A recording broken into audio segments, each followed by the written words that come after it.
Yes.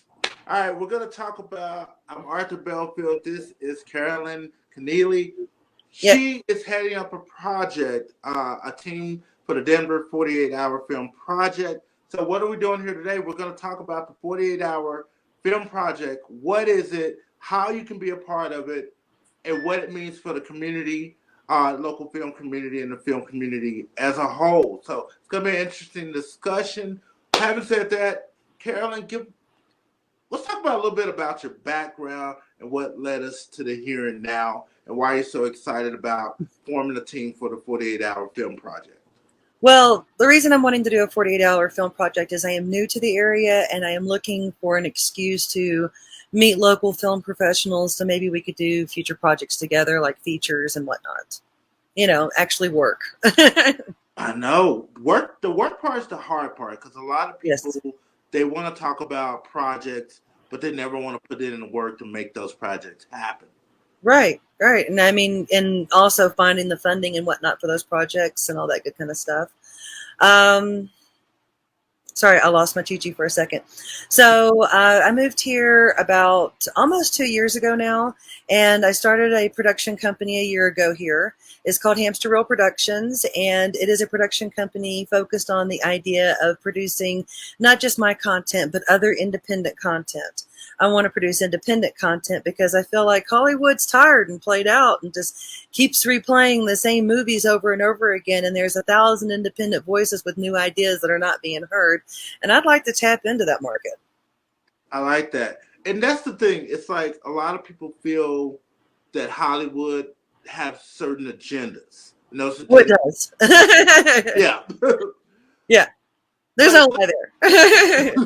What excites you about seeing these independent films, whether it's a short film, a web series, or just a standalone film? What excites you about that from a creative standpoint? I like new stories. I like, new and original stories. And I like it when I am surprised and caught off guard by something, because a lot of movies, especially industry films, they follow a formula, and I can tell you what's going to happen in that film after the first 5 minutes. And that it kind of takes all the surprises out of life. And independents, they don't always play by the same rules, and thus leaves open for surprises and new ideas and innovative stories. And I like new stories. Like, have you seen Everywhere All at Once? Yes. That's an independent feature. Those guys made all that technology and did all that and built all that. And it's a new original fucking story, and it's good. Yes, and so it's really fucking exciting. So yeah, that's what I want to see, is new shit like that. So you're over the Manic Pixie Dream Girl, and you're over the Meet Cues, and you're over the by page 15, this needs to happen. You're over all that. Oh God, yes. So fucking over that. I really am, and I'm tired of the same story over and over again, where we have to take, and they don't even bother changing the name of the stories anymore, but they, will take an old movie that they've done and redo it. And that old movie was good for a damn reason, and we should watch the old movie, not, completely constantly remake these movies. There's new ideas. I agree. There's stories that haven't been told that are worth telling. And I think now people are hungry for these stories, because even streaming services like Netflix, they're importing more Bollywood movies, European movies from Nigeria, South Africa. They're bringing all these films, and some of them are badly dubbed, I will admit. But they're bringing these stories over, and there's an audience for them, and people are watching these movies. Right. Well, the one thing we learned during the pandemic is that there's not enough content. People are voracious, and they will devour content within minutes, and they are hungry for more. So there's plenty of room in this market for, everybody, because, people watch TV constantly. They want more and more. So yeah, there's a market for us. There's room for us too. And they, not just Netflix, but HBO particularly is looking, and Amazon is particularly looking for independent content. They want independent, diverse content, original voices, not that same union crap. I just talk shit on the unions. I did. I know. One thing that excites me is, a few years ago, web series, they were hot. Yes. projects like Broad City, High Maintenance, Workaholics, these all started off as independent web series that Hollywood came in and was like, hey, here's a bag of money. We want to put some money behind your project. And they took off. A lot of them took off at Comedy Central, Right. HBO. They picked up High Maintenance. And the cool thing about HBO and High Maintenance, they have the original web series on there, and Yeah. you can watch the Hollywood produced version as well. Right. And a And lot of when that's people's careers possible. taken off. I remember Issa Rae, she did Adventures of Awkward Black Girl. Mm-hmm. And now she's a Hollywood darling. You know, she did Yeah. her series, and she has to deal with HBO and a few other places. But it's amazing seeing these people who were just dirt poor. She did a Kickstarter for her web series. I think she got 24,000, and then Hollywood came knocking because they were like, "We like what you're doing. Let's get you with our team and see what we can make, how we can make it better." Right. So it's Well, like we can actually produce that. We can actually produce just as high of a production quality as Hollywood by putting the right people together. I mean, it's one of those things. Like if you ever watch like Film Riot and whatnot, you find out that it's an independent guy that does those really cool sweeping credits that you go through at the end of the movie. So, I mean, it's like if you get the right people together, you can make true magic, and we have some high production value we can offer. And if we can find some more people that are really good at what they do, it's like it's going to be awesome of what we can do. So I like that. That's a great segue. Speaking of finding people, yes, great segue into the 48-hour film project. Tell us a little bit about the history of how you got involved in it, and then tell us a little bit about because I know you're new to the area. What you want to do with this new 48-hour film project that's going to start July 28th through the 30th. Yes. Now, while you do that, I got to grab my phone real quick because I'm going to talk into the group. No problem. Okay. All right. So how did I find out about the 48-hour film project? Well, my husband introduced me to it. He had competed in it the year before and had won Best in City, and he knew that I was really good at sales. So he's like, hey, you should come be a producer on this. And I was like, I don't know anything about producing movies. I only produce theater. And he's like, oh, yeah, it's really easy. You can do this. And so, yeah, I mean, I took to like a duck to water, honestly. I really enjoy producing. I really enjoy finding the money, finding the people, getting everyone together and making things happen. It's really a lot of fun for me.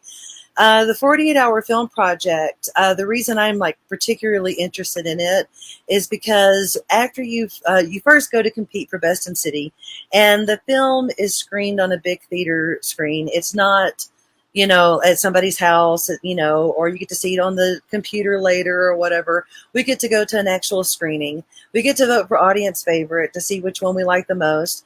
After Best in City, if we're so lucky to win Best in City, we get to compete in Filmapalooza, which we get to compete with all the other Best in Cities in the world and the 4 Points Film Project winners. So these are all a bunch of short films. And the top 10 films from Filmapalooza are screened at Cannes Film Festival.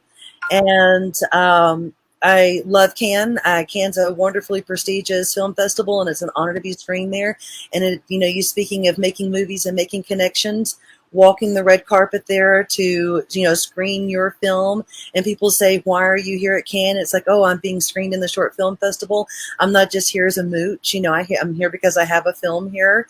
Is a whole other level, and people will come and watch your film to see if you're worth grabbing up and giving a job to. I like that. So, it's just, and it's a lot of fun because honestly, it really challenges you. There's a massive difference between making a movie in 48 hours versus just making a movie in general. Making a movie in 48 hours, you put all those skills to the test under extreme time pressure, and you have to pop out a movie with the same, production value. You need a story that has a beginning, middle, end. You need a cast that's on point, that's working and doing their job. You need a crew that's on point and doing their job so that you can produce the highest production value in the shortest amount of time. And that's the big crunch.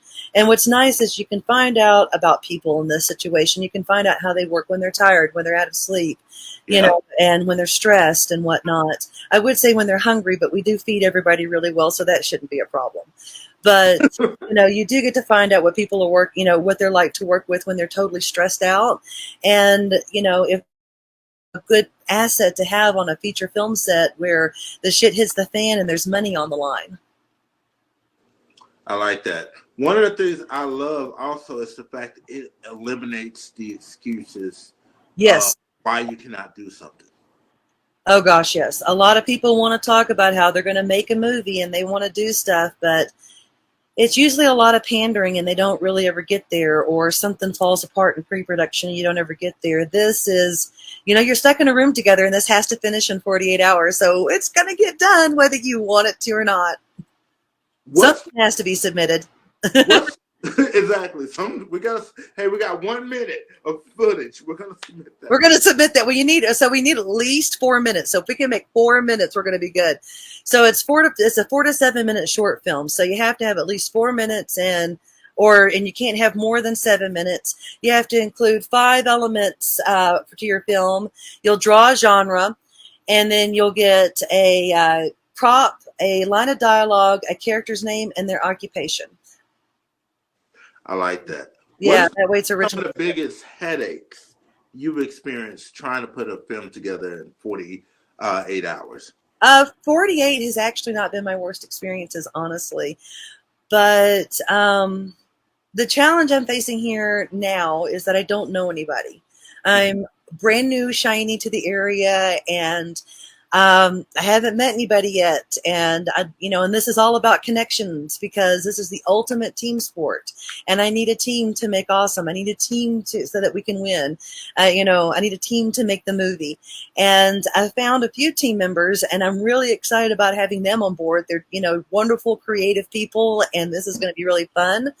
But the big 3 things that I'm missing is that I would love a cinematographer. I would love someone who knows how to shoot something truly beautiful. I would love a gaffer. Lighting is underrated, and you can tell a story with lighting. And I need a sound engineer, because sound is extremely important to a film. If you don't have good sound, it takes everybody out of the film. And 4th thing I need, music. I need musicians. I know I completely spaced on that one. I feel awful now. Hang the producer, blame the producer on that one. But I also need original music, because all 4 of these things are you can win your own award for these things. It's not just about best in city. You can win best cinematography, best sound design, best lighting, and best original score. So, you can win awards for these things, and this is an actually like accredited and prestigious film festival that you want on your IMDb. Martin Freeman was in this. I could start, like, if I started thinking about it, I could actually think of a lot of famous actors that have participated in the 48-hour film project. Yeah, I love that. I love your energy. I see how excited you are, and you've done this before, so you know what it takes to not only put a project together from start to finish, but to actually win. Yes, we've won Best in City. We've won several other awards for pretty much every time we've been at a project, we've won some kind of award for it. And we've had the opportunity to go to Cannes and be screened in the short film corner. So it is worth it and is a lot of fun, and I really do enjoy it. I've even produced the festival. I produced it in Amarillo. I like it so much that I thought it would be a great fit for Amarillo, and brought it to Amarillo and, used it to help stir up the film community there. And now they have a thriving film community. Nice. It's a lot of fun. It can get something going if you, get the right energy involved, and and it has to be fun. I mean, the whole reason any of us became filmmakers is because it's fun. None of us really want to work. We all want to have fun, and this is fun. Let's talk about actors for a second. What does it take for an actor to really dive in day one of the 48-hour and succeed from an acting standpoint? what does he or she have to have in order to make that happen? I would say focus, and lack of inhibition. You need not to worry about what other people are thinking about your performance. You need to be right there in the moment, and the ability to dive in and make a character theirs quickly. You have a 4 to 7 minute short film that you're given a script. With my team, you'll be given a script at 6 a.m. when you arrive. You'll have the script for 2 hours before you start filming it. And that's not a lot of time to prepare. You go straight from breakfast into makeup and running lines of dialogue. And then you go straight from there to blocking. And after blocking, you get to go freshen back up again, but you're in the next scenes that you have to work. And so it's constantly working all day. So, endurance, you need to be able to have endurance because it's a 24-hour shoot. And,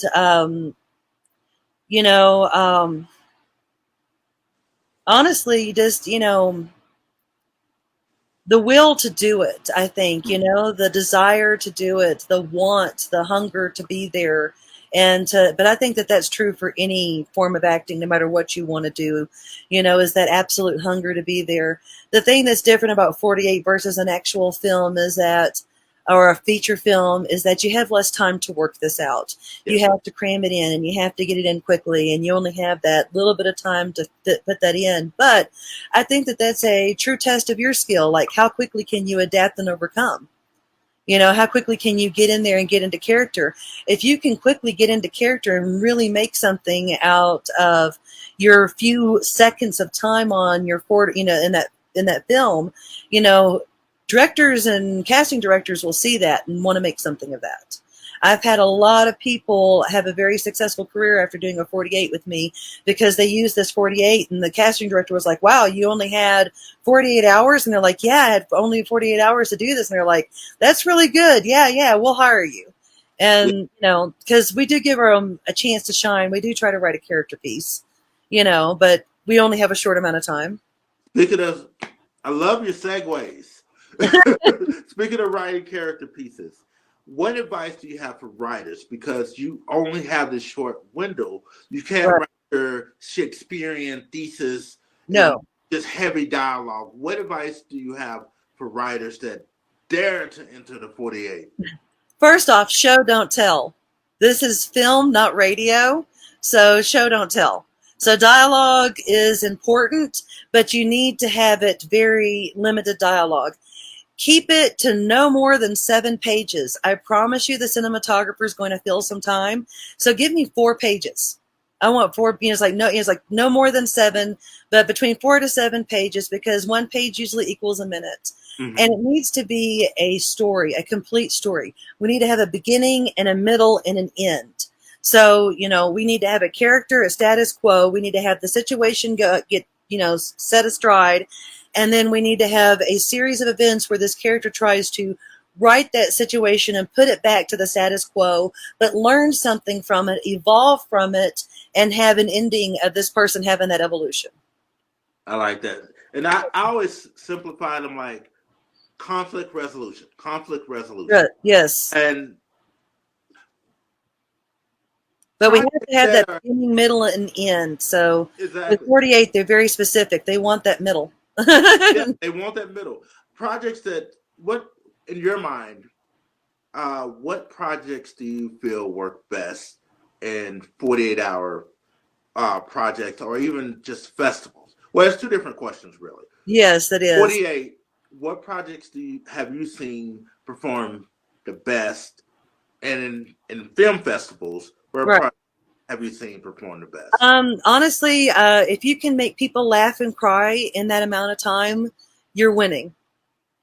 So you want the audience to audibly laugh, and you want them to be like fighting back the tears. So you want to pull a Pixar. You want to have that in that short amount of time. You want people to get attached to the character, be involved, and then have an emotional response. Because that's what film is about, though, is that we're an earwig. We're supposed to get into your eyes and your mind, and you have this emotional response.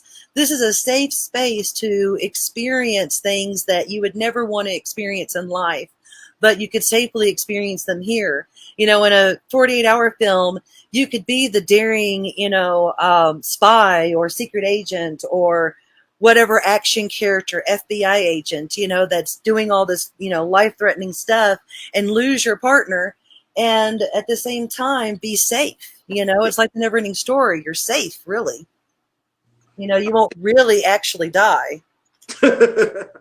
Your partner, will be alive at the end of the day.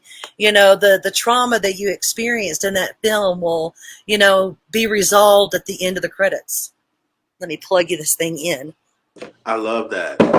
And it's just something magical. I remember the first time I entered, it was a 24-hour film contest. It was the first time I seen anything that I wrote and helped direct on the big screen. And just being in the audience and look at the reaction of the crowd. They're eating popcorn and they're drinking their drinks and they're going through this emotional spectrum watching something you create. You cannot replace that with any other thing. I don't know what, maybe winning $1 million, maybe that would be. I would still spend it on getting screened. It's just something about that screening. Yes. Magical. And then the when they audience, put Q&A and they're asking you about your project and the characters, your team, and you're just like, wow, y'all really appreciate this little thing that I've created within a few hours. I love that feeling. That's what matters. I mean, in all honesty, like if the film festival doesn't have a screening that people that, especially that anyone can attend, not just the people that were in the crew and whatnot, where everyone can be there and you can have complete strangers that have no investment in your film's success whatsoever enjoying it. That really matters. That really means something, because why did you make a movie if not to be screened on a fucking big screen? Exactly. I mean, what was the point of it? Otherwise, put it on a DVD and be like, "Oh, it's pretty." No. Send it into some festival and they give you some credits that they email you. No. I did it so that we could all see it and we could all experience the audience together and we could all see how they feel and respond. And the best part is getting to go see that happen over and over again with the same film. Like going from here to Filmapalooza, suddenly you're you're surrounded by people from all around the world watching your film, and you have an international audience responding to your film, and that feels great. And then you go to Cannes and you have people, film industry professionals and who's it's and what's it's watching your film saying, wow, that was really clever. I love the ending. And you're like, thank you. I know, right? Like I thought of it in like 2 seconds. Yeah, I did good today. But I mean, it's just like, and that's why I love doing 48, even though I do features and I like working on features and I've worked on feature sets and that's where the money is and they totally get that. And that's the ultimate goal for all of us. I still like 48 because it re-energizes you. It forces you to get out of the muck, because when you start doing this as a career, it starts becoming a 9-to-5 job and it starts becoming a job and you start losing your joy. 48 forces you to reinvigorate your joy. And if you invite new people that you've never worked with before in on that also gives you a chance to do what I like to refer to as diamond mining, where you find people who have not been discovered and have not made it yet that totally need to be and that you get to discover, and that you get to have that talent contribution to your films. Talent. That's a great segue. I know, more talent. Because from the outside looking in, the 48-hour film project or film industry in general can seem intimidating. Because you're like, oh, these people have all these connections or experience. How is it working with new talent versus seasoned pros? Pros and cons of working with both in your experience? I think it depends on the personality of the person and the kind of energy that they bring to it. Because if it's good energy, it doesn't matter that they don't know. You don't mind telling them. And if they're good energy, they bring wisdom and whatnot. If they're a pro, and that's really good. I've noticed that people, could be a pro or not a pro, and they have a bad attitude, like, I'm here and you're so wonderful to have me. People are not wonderful to be around. No, but no, I don't care how good you are. It's no fun, and so it's just like, it's energy. It's not really as much about experience as if you're bringing a really good positive vibe and a really good energy to this. One thing I like about you, you have a lot of experience. You've told me some of it. Mm. You're not a name dropper.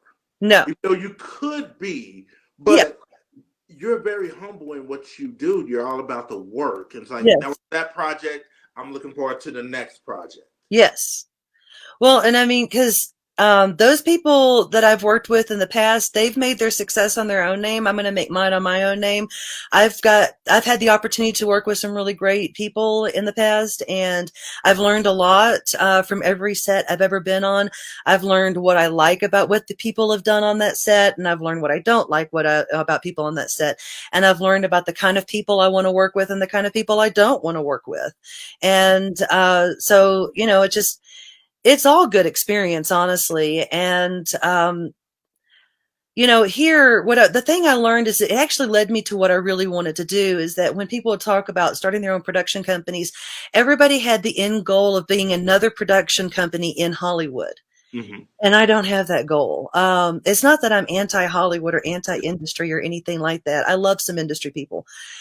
It's that I am very, very, very pro-independent.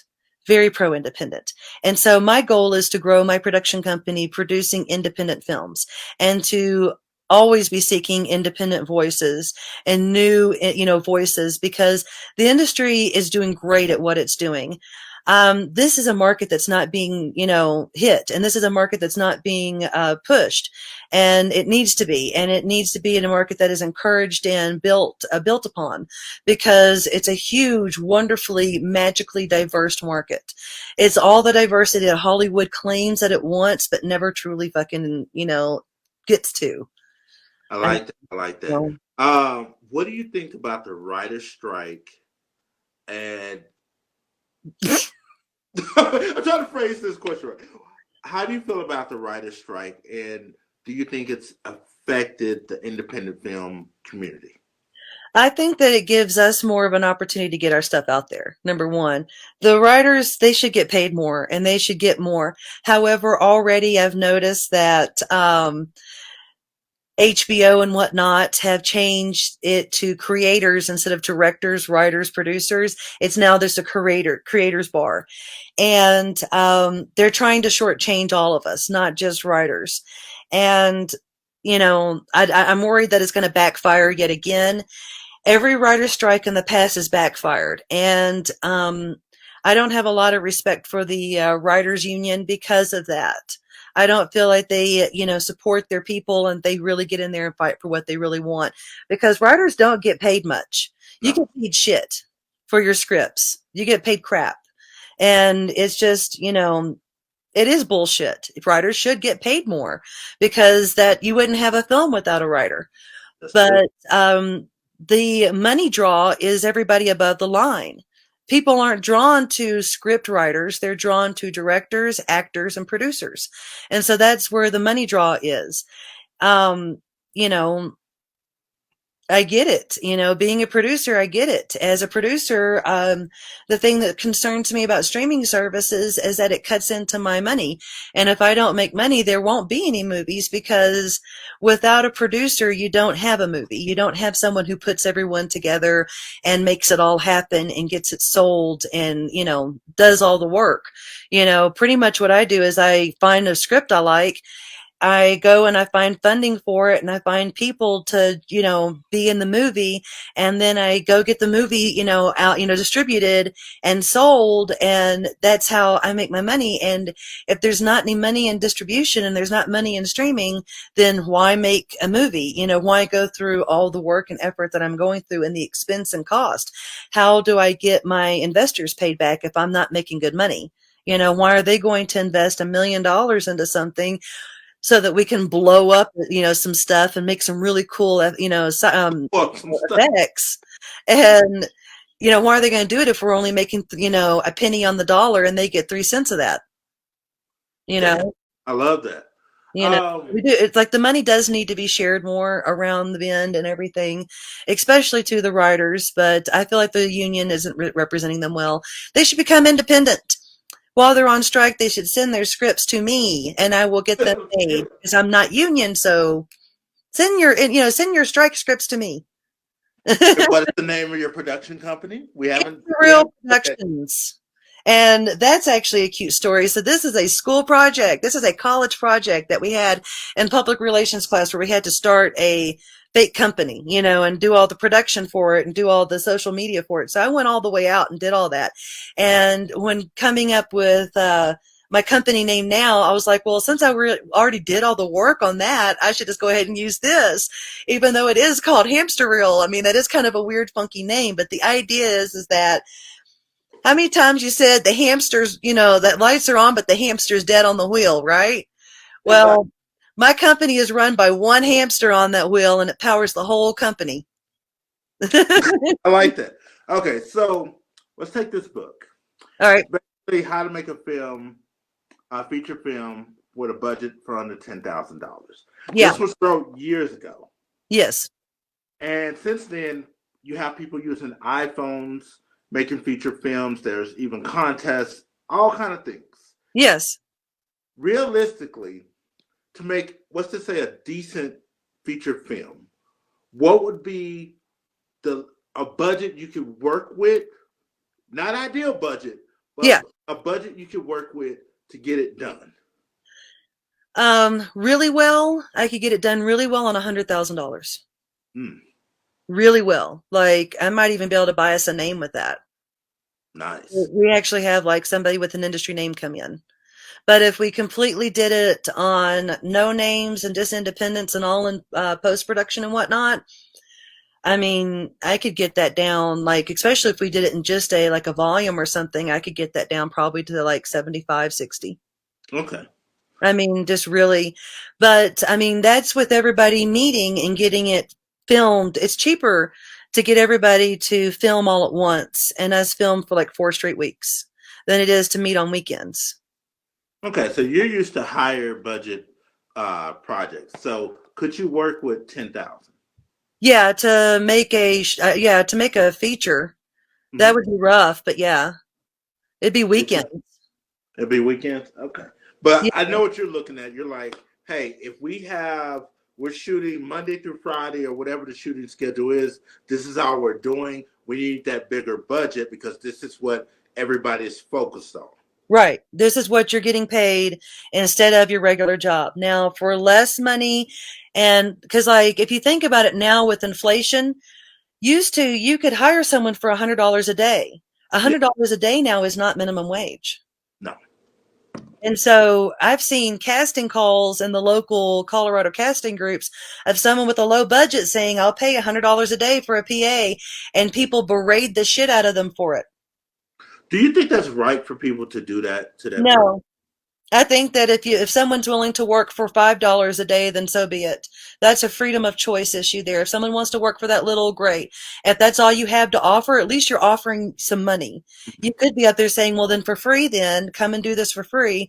At least they had the $100 a day to give. So. Exactly. You know how it is in film. A lot of times we're doing things for free. Our buddy's like, hey, weekend, you want to help out? Sure. Right. And someone's able to offer you $100 a day for a weekend shoot.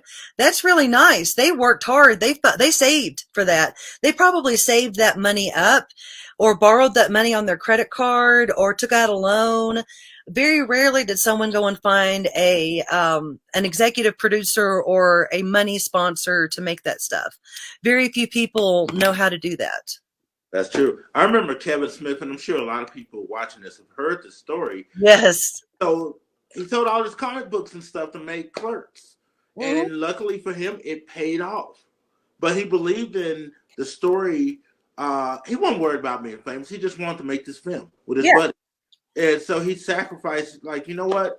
I have this collection. I'm not doing it. It's just sitting here collecting dust. It may be worth a couple of dollars. And Yeah. you get it. And you hear about people having 5, 6 credit cards, maxing them out just to Yeah. make the dream come true. And I love that type of mentality where they're like, I want to make this happen. If I had to, Tyler Perry, he's a billionaire. Tyler Perry Yeah. just bought BET, which also owns VH1. I Yes. saw a clipping yesterday. Yeah. But What you? I'm not a big fan of Tyler Perry, but what he's accomplished, I applaud him because Yeah. he said when he started out with his plays, he cashed out his 401k, Hmm. started a play, only like 7 people came. He Yeah. did it again a couple years later, 7, 8 people came, but he kept going. He was Yeah. on the corner with his flyers trying to get, he did not give up. Right. And of course, everybody's not going to have that level of success. Yeah. However, with the 48 film project, it teaches you you can have success just like that within a weekend because you're not listening to the word no or I can't do this, whatever excuses are in your head. You can complete an actual film project. Right. It can be screened. People will be there applauding, feeling whatever emotional connection with the characters. It can happen. Yes. It happens quite easily with 48, in all honesty. A lot of people have gotten work off of their 48s, not just the ones I've made. Other people have gotten work off there are other people who make better 48-hour film projects than I do. And I mean, it's just, that's my goal though, is to always make the better 48 and to, do better than them and to be able to do a higher production value in a shorter, faster, and cheaper amount of time. Because I mean, that's part of the deal is like, even with $100,000 budget, that's not an ideal budget. That's still a very tight budget. You are still having to, scrape pennies together to do things with that budget. Yeah. You're just pretty much what you're able to do is feed and pay your crew at that point. Is you're able to feed and pay for everything for everybody, and that's about it. If you're able to make something locally, then you don't have to pay for hotel rooms on top of all that. Otherwise, you're also paying for hotel rooms, and that can be extraordinarily expensive nowadays because that's like $120 a night per person. Yeah. And then you're looking at $100 per day per person to feed them.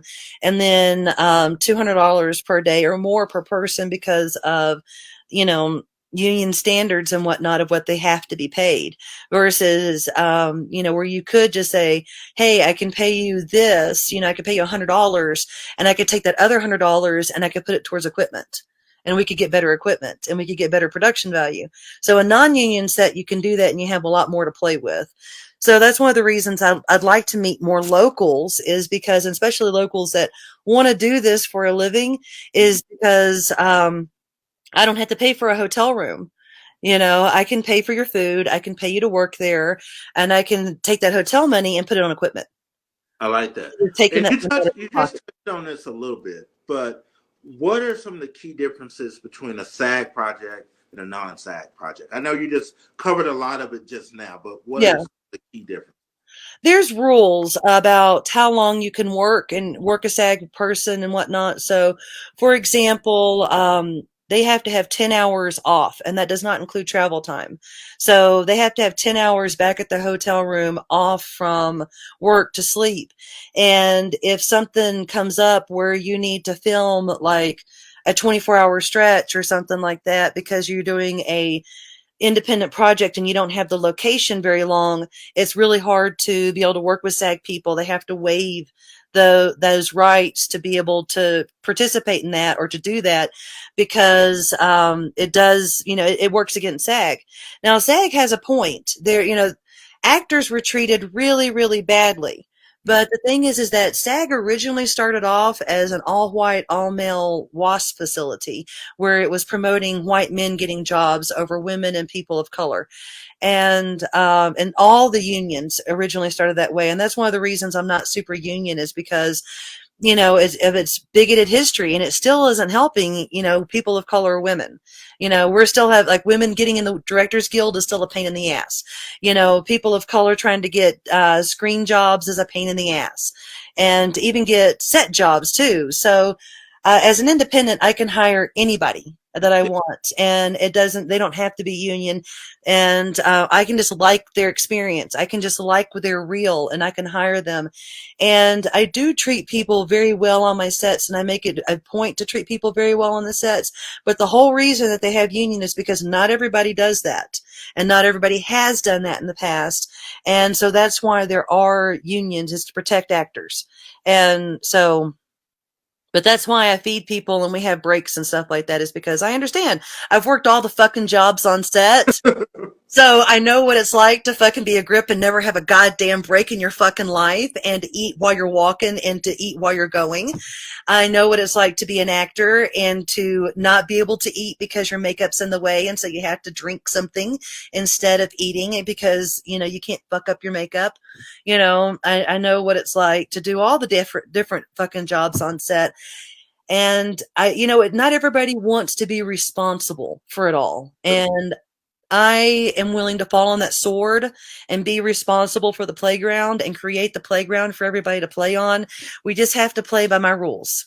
Safety first. We take care of the people. We don't hurt people. We don't make people feel bad about being there. It's got to be a safe environment. So, it's my playground, my rules, and, safety first. I like that. Okay, I'm gonna ask you a couple controversial questions. Ooh, let's go there. First question. I'm like, which one should I ask first? What do you want? I'm gonna tell you a story first. Okay. And then I'm from Dallas, and in that Dallas community, independent film community, we had some assholes. Yes. We'll start with the photographers. They would promise these young girls, actors/models, hey, I'll do your pictures for free. Next thing you know, they're unzipping their pants. So to speak. Yep. And I found out that was also going on in the film community, where directors, producers, writers, they're like, oh, you can be in my film, but you would have to, do sexual favors. Right. As a woman in film, I resent have you directly experienced this, or have had female or even male actors or people involved come up to you and tell you about some of these experiences that they've had? So when I was producing the Emerald 48-hour film project, I actually had young men and women telling me that they had people coming up and saying that they were a city producer and that they could get them a job, but they had to have sex with them. And I told them, it's like, I'm the city producer, my husband's the city producer, and I guarantee neither of us told you that. And they were blaming the 48-hour film project for that, because people were going around pretending to be filmmakers, and they weren't even entering the competition. They were just pretending just to get laid. Yeah, so it's a thing, and it's not just women it affects men too. I unfortunately know stories of young men who have been raped by other men on set, or been compromised by women on set and told that they had to perform sexually for them or perform a sexual favor for them in order to get a job. And I'm pissy about that stuff. I fucking hate that shit. It just don't. My job's hard enough, and they make it harder. Yeah. And I also find that people work better when they feel safe. That I get better results out of people when they feel safe. So if any of that kind of crap goes on my set, I want to know about it, because I will fuck someone up over it. I won't lie. I will, like, if some guy actually like tries to pull some bullshit, or some woman like, grab somebody and like, accost them or something like that. Oh yeah, I'll go full fucking Irish. I don't even want to know what full Irish means. And nobody does. The English will tell you about it, but you don't want to know. It's like, I will not fucking quit for 1,000 goddamn years until I get what I want. Because no, we don't do that stuff. Especially not to minors. As far as I'm concerned, anyone under the age of 21 is considered a minor, especially in the film industry. If I had my way, it'd be anyone under the age of 25, honestly, because I still think we're all a little stupid until then. But yeah, especially not to minors. If you are, fucking around with minors, I'll put you through a wood chipper toast first. Fuck it. Yeah, and grooming now is a big topic, not just in the film community, but in a lot of communities right now. People, and the film industry's been bad about it. The film industry's been very nasty about having sex with kids and having sex with young ladies. That was one of the reasons I did not go industry, is because I was fair warned about it, and I decided I didn't want to deal with it. And, I decided I wanted to do my own thing, because this was before Me Too came out. I decided, yeah, I want to do my own thing and I want to figure it out. And so I started making plans, and I started building a dream and an idea together. And I would start talking to people about, like, hey, what was the worst thing you ever experienced on set? Man, that sucked. What would you think would fix that? And I started asking people, it's like, how could I make not the perfect set, but the most perfect set, where there was safety, where there was a better flow of information, and where you could have all your needs met, and all these different things. And I came up with a really good idea. And the idea, though, that I kept going with is that I want this for independence. I don't want this for the industry. The industry can build it for themselves, fine. They'll steal the idea and go with it, go for them. But I want this for the little guy, because it started with 21 Jump Street. I was like, the fuck, we don't need another 21 Jump Street. It was fine. We can go back and watch the show. It was fine. I love Johnny. It was great. There was a lot of other movies, like, I really didn't need another one of those. Yeah. I didn't need another Cheaper by the Dozen. And I love the actors that were in it. And it was a great, cute version of it and everything. But couldn't we have done another story with a big family? There's other stories with a big family.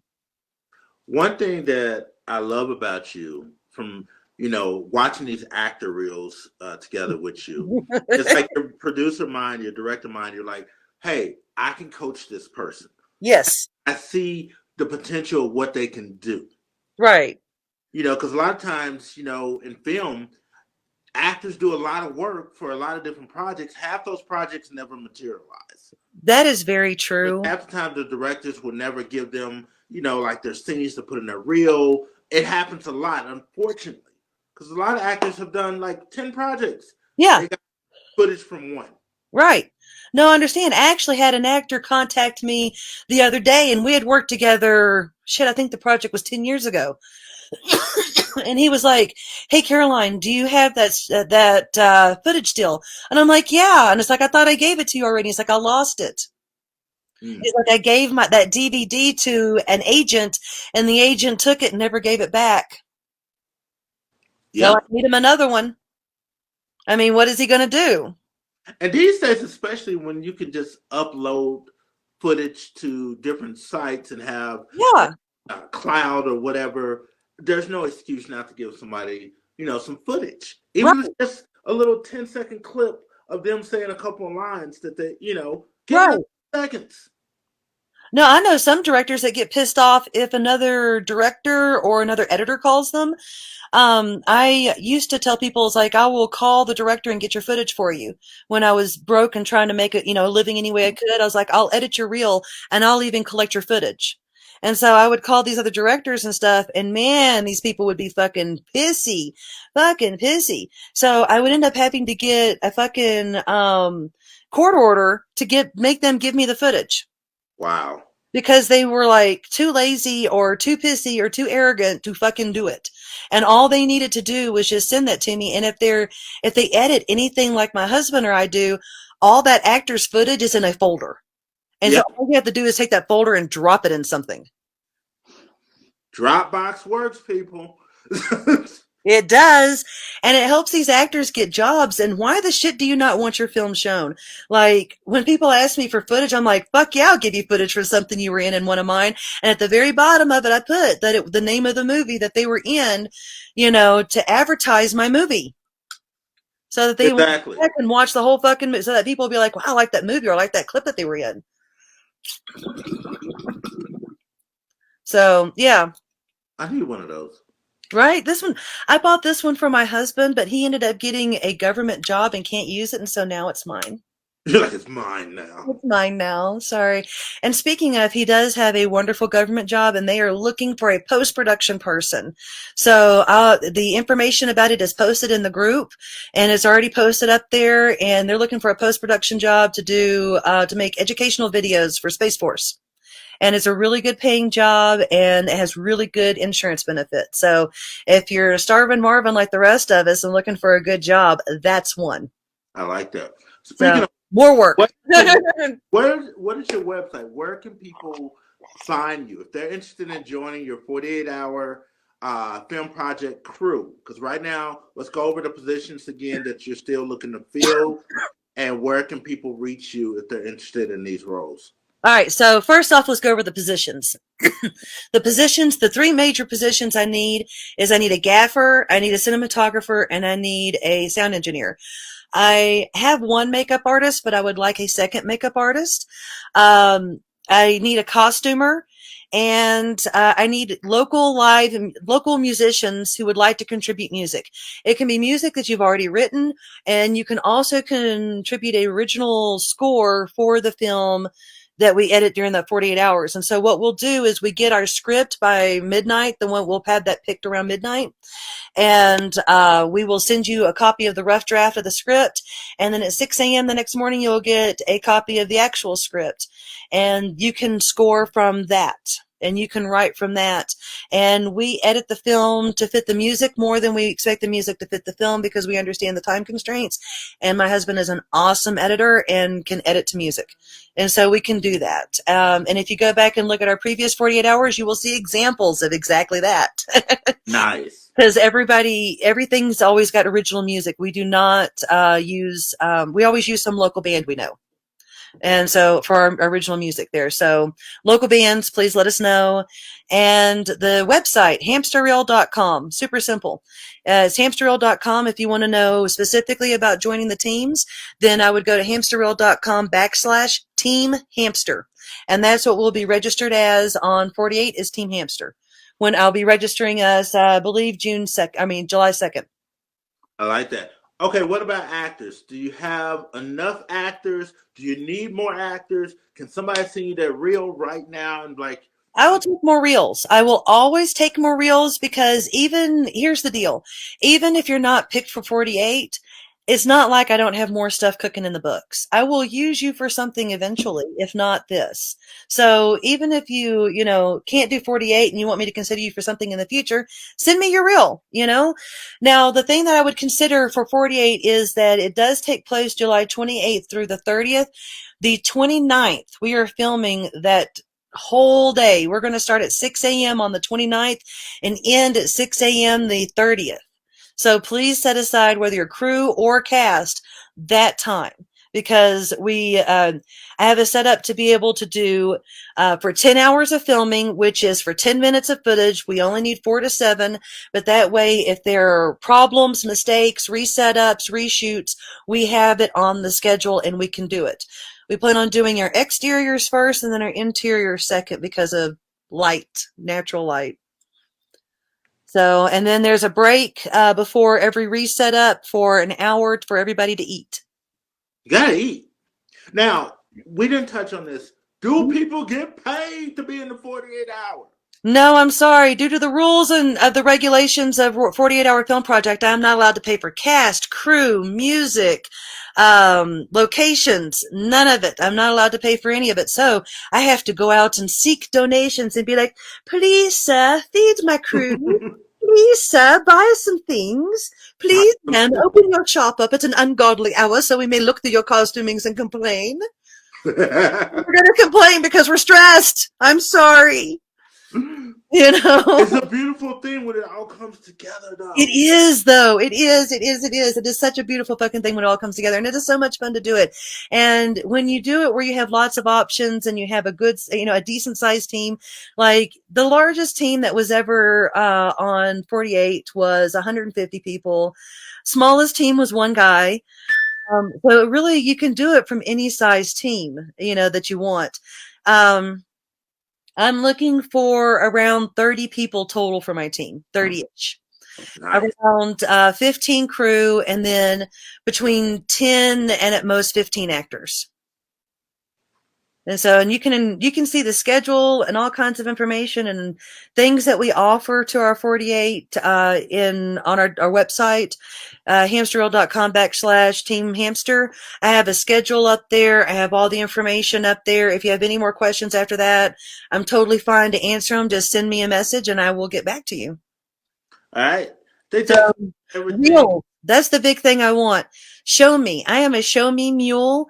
If you haven't had anybody give you a copy of your work, I am fucking sorry. Get your cell phone out and shoot me 10 seconds to 30 seconds of something. Put it in front of you and read the line, of whatever your favorite movie is, and give it everything you've got, and really put that ethos in there, and let me see your body moving, your hands moving, that expression. Don't be afraid to overact. I can always reel you in. Right? Get the moves going. If you're a light person and you want to show how you can gaff, but none of the directors have ever given you a copy of the films, and they're not on YouTube for some stupid reason, then set up gaff a room and say, I gaffed this room for this, and then re-gaff the room for another mood, and then re-gaff it for another, and just send me several shots of you gaffing a room. If you're a cinematographer, get your phone out or whatever, get your equipment out and show me what you can do as a cinematographer. I mean, let me see what you can do, because this is a show me sport. Filmmaking is all about show, not tell. So I need people to show me what you can do. Don't tell me about it. Don't send me a resume about all the shit you've done. Send me a reel that I can see. Exactly, because just reading a list of credentials is not the same as, let me see it. I've worked in this industry too fucking long to know about people and their credentials. Yeah. Okay, I mean, it's like, I've worked with some people that have been on some nice goddamn sets, and you'd be like, oh wow, you were on Thor? And they'd be like, yeah, they were on Thor when we were in Albuquerque, New Mexico. And like, wow, that's a really big set. I bet they're professional. No, they were a piece of shit to work with, and they showed up late all the goddamn time, and they did things that I can't talk about on Facebook. So I remember in Texas, everybody was a extra. They get paid, $30-$40. Queen of the South, Cheaters, all that stuff. There were some people, they were on Cheaters like 3 or 4 times, playing 3 or 4 different people. They got paid like $350, to go on there. But it's one of those things, it's like, okay, everybody's been on Cheaters. Everybody's been on extra on Queen of the South. What what else have you done?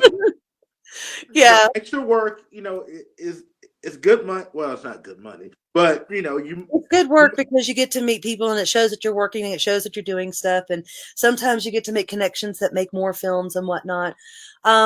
Particularly for crew, if you've done cinematography on a feature film, you can send me and say, hey, I did this on this feature film, and here's the film, or you can see the film on this, and I will watch it to see your cinematography. I want to see what you can do. But it's like, or you can send me a reel of different clips of cinematography you've done, and but it's just like, I'm also like, beyond 48 though. I mean, let's just go beyond 48 for a second. 48's wonderful, and that sums up the end of July, and August 27th we'll go to our screening at the Bug in Denver. And then I don't know how the awards work for this particular city, but usually there's a screening after that, or not a screening after that, but an awards ceremony after that, where they give out best in city, best director, best acting, blah blah blah blah blah, all the regular Oscar shit. But that is like, but after July 30th, we're done with 48 pretty much. After that, we're just promoting it. That's all we're really doing is promoting. We have more stuff we want to work on. You and I have plans to work the weekend afterwards on another short. Yeah. And so we are looking for people for that too. So, I mean, I would just say, if you're interested in working, and even if you don't know anything, give it your best shot. Just show me your potential, and show me your eagerness, your eagerness to learn. Like, one of the things I've done is, like, my husband and I have also been teachers. We've taught film. I've taught filmmaking to people, and it's a lot of fun. I love educating people. You were saying earlier, it's like, I've actually learned some things for you. And I'm like, thank you. That's actually like the highest compliment you could pay a person. It's just like, I love this. I love that you've learned something, that I've been a value of our friendship. But, it's like, I can do the same thing for others, and students teach me stuff too. So it's a two-way street learning experience. And so, if you want to learn to do film, that is really, the ultimate goal is to have like a physical studio where we can take on students and, actually give them hands-on practical experience, so that you can go out there in the world and say, hey, I can do this, and here's my reel, and, let me get a job. I learn more on set than I do, these books. Yes. Books are nice, but you learn on set. Yes. That's your Well, teacher. and that's one of the things we've talked about is our mini series on teaching film. You and I want to do our web series, like what my husband and I are working on for how to teach people how to do film on no money. And I was going to teach people how to produce because something I learned is there a book on producing? No. And you ask people, what does a producer do half the time? And they're like, yeah, what do they do? And it's like, if the producer's done their job right, you think they've done nothing and that they don't do anything. And I've seen, that word producer is such a broad term that people just associate it with anything, these Yeah, days. they really, Except for, they're like, oh, I'm a producer. Then you find out they do makeup. yeah. And it's like, are you though? I mean, like, I'll admit that, it's like, I'm a producer in the sense that I find projects, I find them funding, I put the shit together, I make it, and I fucking make a movie and I make sure it gets sold and gets distributed. And so that's to me what a producer does. And the way I explain it to people is that think of me as I'm like your OBGYN and we're going to give birth and we're going to have a baby. All right. And my job is to make sure that that baby is healthy and happy and is born on time and has the right number of fingers and toes and gets to go out to its family and live happily ever after. So that's what I'm doing. And so I'm helping y'all conceive this baby. And so I take the conception idea that the writer wrote and I'm like, okay, cool. Let's take this conception idea and let's implant it into this creative cast and crew and let them develop it into this thing. And it really is a living, breathing thing that we bleed into, sometimes literally bleed into to make happen. And we, give ourselves, like, not everyone gives themselves over emotionally to their jobs. When you're at McDonald's flipping burgers, you're not like, and this will be the best bread I've ever made. And you are my gift to you of life. No, no, no. But we do. Holy shit, do we do. This 48 hour, we will be fucking going at this shit as if it is going to the Oscars. And everyone does that with everything that they've ever done. And you bleed into this. You give so much, This is a special breed of thing, It really is because it's America. Like it. There's not a lot of just sitting around doing nothing. Oh fuck no. There is no sitting around. Like one person was telling me, he's like, so do you have chairs? And I'm like, where we're going, we don't need chairs. We don't, yeah, exactly. Where we're going, we don't need chairs. The only time we have chairs is when we had that craft break, and then I bust out chairs. Otherwise, we all standing. I remember being on like 48-hour projects, and I'm over here trying to write something, and they're like standing around looking at me like, "Are you done yet? Yes. Something. Give us a page, something to shoot. Right. Give us a title. Do we have a title? Yes. Do we have a title? Yes, we have a title. Why did you stop talking? Stop looking at Because I'll type we have a title. But it's fun and it challenges you. Yes. Creative in ways that you've never been creative before. Oh, God, yes. It eliminates all that self-doubt because you have a team, they're rooting for you. You're rooting for them. And it's like, we're all here for each other. Right. That's one of the things I love about it.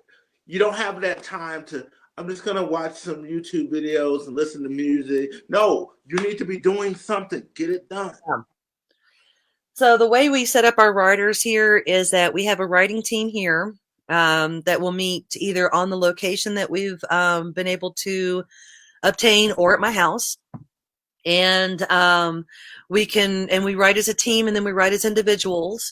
And then there's also people who are not even in the state that are writing and they'll be writing as individuals. So we will go live on Hamster Reel's Facebook. And so it'll be the Hamster Reel Facebook, not Hamster Reel Productions. That's a whole other drama for a whole other fucking time. Technology as we know, technology. So anyway, we'll be on Hamster Reel Facebook. So it's facebook.com/Hamster Reel. We'll go live there about 6 p.m. on Friday, the 27th of July, to let everybody see us draw our elements and the elements will be on a list, and to see us draw our genre.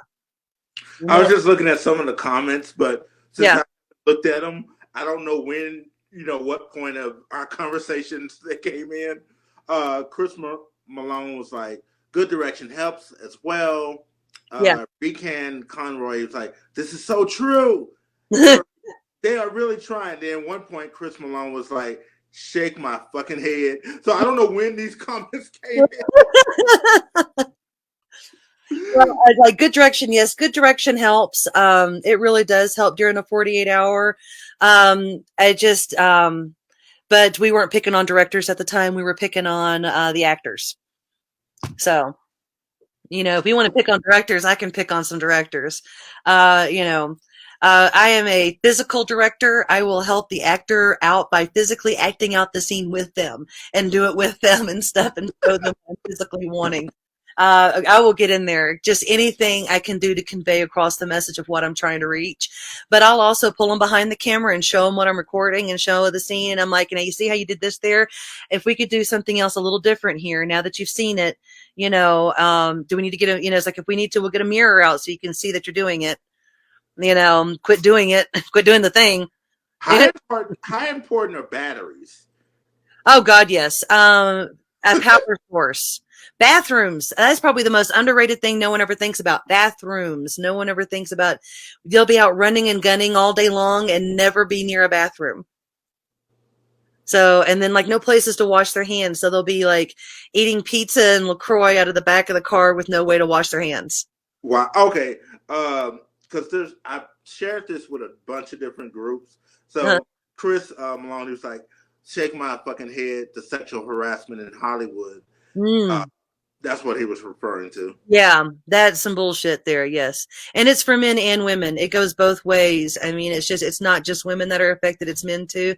And it's the young more than anybody. It's under the age of 25 gets it more than anybody. And the younger you are, the more likely you will be. Shirley Temple has a famous story of how M.G. Mayer pulled his penis out and she giggled because she didn't know how to respond to a man's penis in her face. And she giggled and he got mad and threw her out of his office. It's a YouTuber. It's been all over YouTube the last couple of days. She goes by Lily Singh. Mm-hmm. And she's been in trouble because they said she's been grooming kids for years, like putting stuff in her pants and having 7, 8-year-old little boys and girls reach in her pants to grab it. Yeah. Having little girls act like they're giving birth and just all this sexual innuendos and stuff like that. And people are like, this isn't new news. She's been doing this for years. Yeah. Is there a line between perversion and entertainment? Yes, there is definitely a line. Did I phrase that correctly? Yes, because it's like both invoke feeling, but one has taste and the other does not. One violates rights, the other does not. And so kids cannot consent. And so when you have kids on set, you have to be very careful about what you have that kid's character do on set because they can't consent. For example, Interview with a Vampire. That was a very weird place for that young girl to play because she had to play a grown woman with grown woman needs and a little girl's body. And my God, there's this TLC, there. All the weird shows, but they have a show, I think her name is Shauna. Mm-hmm. It's about a woman, grown woman. She's 23 years old, but she had cancer and some other health issues. So she's stuck in the body of an 8, 9-year-old. Uh-huh. And, she's a grown woman. Yeah. But she had this guy who flew all the way over to see her. Never met her before. And I'm just like, if I was her, I would be leery of all men that find her sexually attractive. Yes. Because she's in that little girl's body.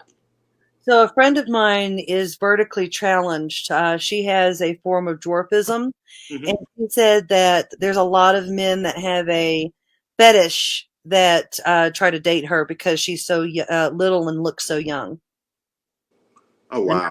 and so she has to be careful of every, she like regular sized person that wants to date her because they may have a little kid fetish and they're wanting her to dress up like a little girl. Like she's had guys ask her to dress up pretty much like Bo Peep. Wow, that is crazy.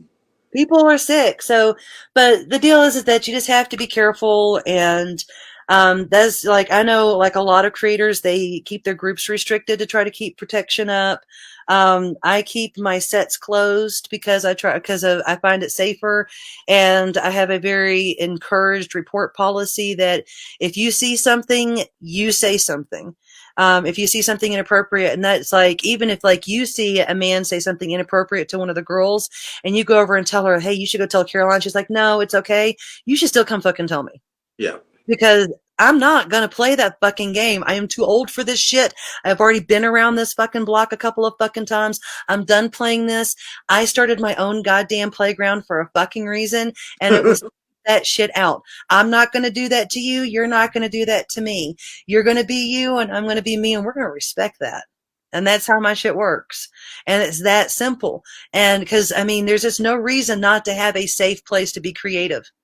There's just no fucking reason. Love that. You should put that on a t-shirt. It's on my website.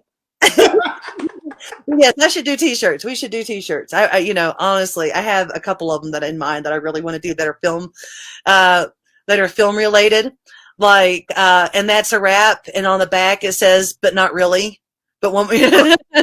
Okay, I got two more questions. First one is Pride Month. There's been a lot of podcasts and YouTubers who have been bitching about diversity and inclusion in film, television, and comic books of all things. Why do you feel that some people are threatened by diversity by inclusion? Um, because it shatters their worldview. Some people have a very small, narrow worldview. I had the fortunate experience of living in several small towns throughout the South: Oklahoma, Texas, Louisiana, Mississippi. And they were all different, but they all had one thing in common. And it was that their whole world was that small town. Mm-hmm. And that was their whole view of things. Like, I met people that had never been out of the county and had never been out of the state of Texas. And it was extraordinarily weird for me because my parents made every effort that I traveled, and every effort that I experienced new things, and every effort that I was exposed to new people and had a broad worldview. And these people, like, never been out of the state. And so how can they see a diverse world when all they've ever seen is just their world, their yard? And for the past like 10, almost 20 years, it's just been their yard we've been looking at. We quit using diversity.